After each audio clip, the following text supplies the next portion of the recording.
400 तथा 800 ओम के सवालें ऐसी हैं कि एक सवाल दो सवाल पीरियड भर में लगेंगे। 400 तथा 800 ओम के दो प्रतिरोधक 6 वोल्ट की बैटरी के साथ श्रेणी क्रम में जुड़े हुए हैं। परिपथ में धारा मापने के लिए 10 ओम प्रतिरोध का एक अमीटर प्रयुक्त किया गया। अमीटर का पाठ्यांक क्या होगा बताइए। यदि इस प्रकार 400 ओम प्रतिरोध के सिरों के बीच विभवांतर नापने के लिए 10,000 ओम का वोल्ट मीटर प्रयुक्त किया जाए तो वोल्ट मीटर का पाठ्यांक क्या होगा। तो सवाल को हम बोर्ड पर बनाते हैं और आप सभी लोग समझिए। ये सब सवालें जो इधर पेज कल से आज तक बोली गई हैं टेक्निकल हैं, एक दो सवाल ज़्यादा पीरियड भर में लग नहीं पाएगी, तो आप थोड़ा सा बेटा मेरा साथ देना जिससे अच्छे से आ जाए आपको। 400 ओम और कंठस्थ भी हो जाए, लगवा इसे लिए रहे हैं। 400 ओम और 800 ओम प्रतिरोध के दो तार, दो प्रतिरोधक, देखो जरा, एक प्रतिरोधक बेटा 400 ओम का है और इसी के श्रेणी क्रम में दूसरा प्रतिरोधक 800 ओम का है और ये एक 6 वोल्ट की बैटरी से श्रेणी क्रम में जुड़ा हुआ है। ऐसा हम नहीं सवाल है। इधर क्लियर दिखाई दिया बेटा शिवांशु। 400 ओम 800 ओम के दो प्रतिरोधक हैं, 6 वोल्ट की बैटरी के साथ श्रेणी क्रम में जुड़े हुए हैं। अब परिपथ में धारा नापने के लिए 10 ओम प्रतिरोध का एक अमीटर प्रयुक्त किया गया। इस परिपथ की धारा नापने के लिए एक अमीटर इस्तेमाल किया गया, ऐसे अमीटर।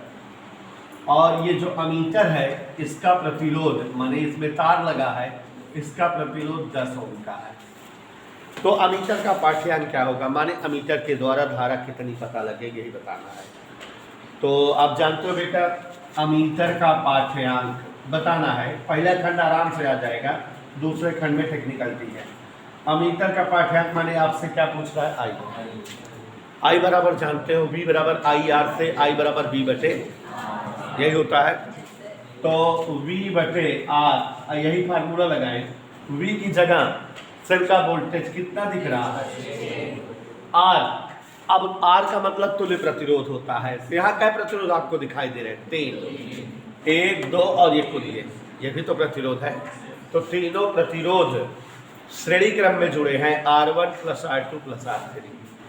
तो ध्यान दीजिएगा जरा, 400 प्लस 800 प्लस 10 तो 600 बटे 8 4 1210, 6 बटे 1210। ये एम्पियर में क्या पता लग गई बेटा, धारा 6 बटे 1210। अब जान रहे हो कि भाग उपदे लोगे दशमलव वगैरह करके, हम ये सब कार्यक्रम नहीं अपना रहे हैं, हम यहाँ डायरेक्ट आंसर लिख दिए। ये धारा हमें पता लग गई, एक पार्ट हो गया, कोई दिक्कत। अभी आगे बढ़ते हैं।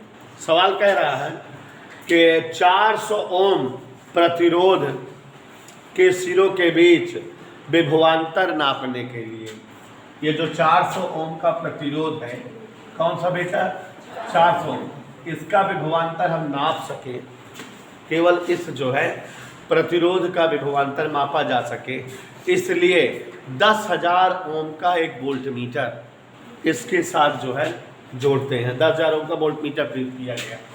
तो यहाँ एक जो है ऐसे वोल्ट मीटर प्रयुक्त कर दिया गया और ये 10,000 ओम का है, जिससे इस वोल्ट मीटर का पाठ्यांक पता लग जाए। क्या पता लग जाए बेटा, वोल्ट मीटर का पाठ्यांक। अब यहाँ पर देखो ये दो प्रतिरोध हो गए, किस क्रम में जुड़े हैं, समांतर क्रम में। अगर समांतर क्रम में जुड़े जो वोल्टेज इसका होगा वही वोल्टेज इसका होगा, माने रीडिंग वही आएगी। और दोनों का समांतर संयोजन कर ले तो टोटल प्रतिरोध आ जाएगा। और यहाँ ये टोटल प्रतिरोध इस प्रतिरोध के साथ किस क्रम में है, श्रेणी। धारा श्रेणी वाले में बराबर होती है, तो जो धारा इसमें है वही इसमें है और वो आई हुई है, तो धारा रहेगी तो वोल्टेज नहीं आ जाएगा। पहले देखो आसानी से इन दोनों का समांतर संयोजन करके तुल्य प्रतिरोध निकालते हैं। ये दोनों दो प्रतिरोधक हो गए, 400 व 10,000 ओम का तुल्य प्रतिरोध। कठिन सवाल है, ध्यान दीजिएगा कैसे लगा रहे हैं। इन दोनों का तुल्य प्रतिरोध 1/R डैश बराबर 1/R1 प्लस 1/R2। ऐसे ही आप सभी को मालूम होना चाहिए लघुत्तम 10,000 आएगा। इसको भाग दोगे तो ये 2 जीरो कट जाएंगे, 4 से 100 भाग दोगे 25 बार जाएगा, प्लस इसको भाग दोगे 1 बार जाएगा। R डैश बराबर 10,000 बटे 25 से तुल्य प्रतिरोध आ गया बच्चों, इन दोनों का तुल्य प्रतिरोध आ गया। और अगर धारा पता है तो धारा और प्रतिरोध से तुल्य वोल्टेज आ जाएगा। चूंकि ये दोनों समांतर क्रम में हैं तो जो तुल्य वोल्टेज होगा वही अलग अलग का भी होगा। इधर क्लियर?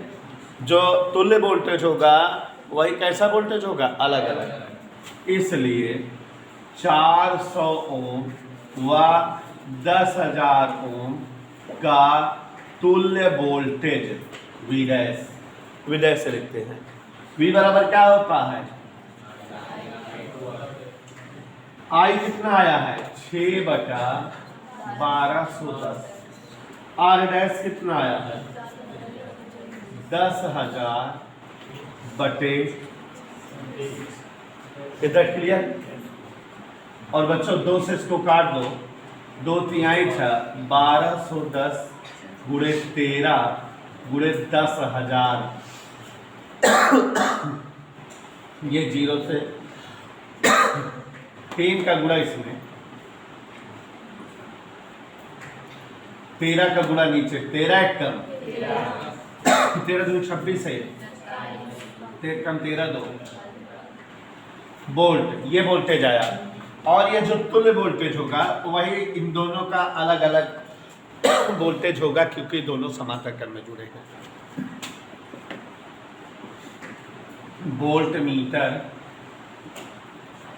का पाठ्यांक बराबर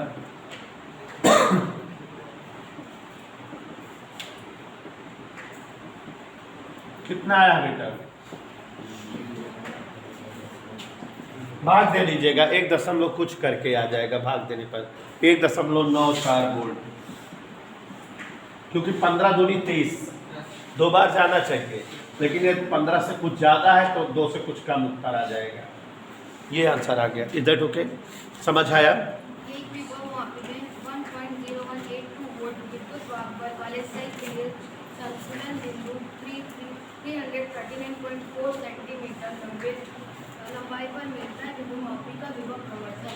देखो बच्चों, अब हम जितने सवाल बोले हैं 7-8 सवाल सब विभव मापी से रिलेटेड है। और बच्चों विभव मापी में आपको एक ही सूत्र बताए हैं, याद करिए। अज्ञात विद्युत वाहक बल ई डैश बराबर कैपिटल ई बटे capital L into small L. और विभव प्रवणता का सूत्र बताए हैं वोल्टेज बटा लंबाई। बस यही 2 सूत्रों पर विभव मापी की सवालें लगेंगी। लेकिन 7-8 क्यों बोले हैं? क्योंकि टेक्निकल है, जो कई साल आई हुई हैं वो सब इकट्ठा करके बोल दिए हैं। सवाल ज़्यादा किस लिए लगवाते हैं? जिससे अच्छे से कंठस्थ हो जाए। तो विभव मापी की सवालें, अब सारी की सारी सवालें अभी तक जितना बोले हैं सब विभव मापी की है। तो देखिए ज़रा क्वेश्चन नंबर 21 पढ़ रहे हैं और 1-2 सवाल ज़्यादा लग भी नहीं पाएंगे कि भी किसी विभव मापी में, ये 2017 में आई थी, 1.0182 वोल्ट विद्युत वाहक बल सेल के लिए। तो विभव मापी का क्वेश्चन है बेटा, सेल का वोल्टेज दिया है 1.0182 वोल्ट। वोल्टेज को ई से लिख दिए, कहीं कोई दिक्कत? विशेष ही आगे देखिए, संतुलन बिंदु 339.4 सेमी लंबाई पर प्राप्त होता है। 339.4 सेमी माने 3.394 मीटर। विभव प्रवणता बतानी है। 2 ही सूत्र पर सवाले हैं, विभव प्रवणता और अज्ञात विद्युत वाहक बल। के बराबर ई बटा एल। बच्चों ई की जगह 1.0182, एल की जगह 3.394। भाग दे दीजिएगा। आप सभी लोग सक्षम है भाग देने में। लगभग 0.3 बार जाएगा, 0.3 वोल्ट पर मीटर। Any doubt? हाँ देखिए जरा अगला प्रश्न पढ़ रहे हैं, सवाल नंबर 22। हमने बोला आप सभी सवालें विभव मापी से रिलेटेड है, ध्यान दीजिएगा सभी लोग, ठीक है। किसी विभव मापी के तार में, विभव मापी याद करिए वही जो लकड़ी के पटरे वाला होता है, तो एक तार ए बी होता है जिस पर जॉक की स्विच आगे पीछे खिसकाई जाती है। जॉक की स्विच की स्थिति AC होती है, स्मॉल एल, और पूरा तार ए बी कैपिटल एल होता है। अब सवाल पे आते हैं। किसी विभव मापी के तार में प्राथमिक परिपथ द्वारा एक निश्चित विभव प्रवणता स्थापित की गई है। चलो ठीक। द्वितीयक परिपथ से जुड़े एक मानक सेल 1.018 वोल्ट तथा एक अज्ञात सेल के लिए संतुलन बिंदु इतना इतना। देखो जरा, दो सेल जोड़े गए, पहले सेल का विद्युत वाहक बल और दूसरे सेल का विद्युत वाहक बल, पहले सेल की लंबाई संतुलन वाली, दूसरे सेल की लंबाई, 2-3 बातें हैं। तो मानक सेल 1.018 वोल्ट, 1.018 वोल्ट का कोई एक सेल है जिसके लिए संतुलन बिंदु कितना दूरी पर मिल रहा है? 305.4 सेमी। क्वेश्चन यही कह रहा है। और दूसरे सेल के लिए संतुलन बिंदु कितना मिल रहा है बेटा? 450 सेमी। ध्यान से सुनिएगा, कोई विभव मापी है और उसमें विभव प्रवणता स्थापित कर दी गई। विभव प्रवणता K बराबर E/L, इसका मान कभी नहीं बदलता। अब जो ज्ञात सेल है उसके लिए संतुलन बिंदु कितने दूरी पर मिला है? 305.4। और जो दूसरा सेल जोड़े हैं उसके लिए संतुलन बिंदु कितने दूरी पर मिला है? दोनों का संतुलन बिंदु प्राप्त हो गया, माने अब इच्छित स्थिति कहाँ कहाँ मिल रही है ये पता लग गया। अब बताना है कि विभव मापी के तार की विभव प्रवणता बताइए और अज्ञात सेल का विद्युत वाहक बल बताइए। तो विभव प्रवणता आसानी से ये भी बताना है और K बताना है।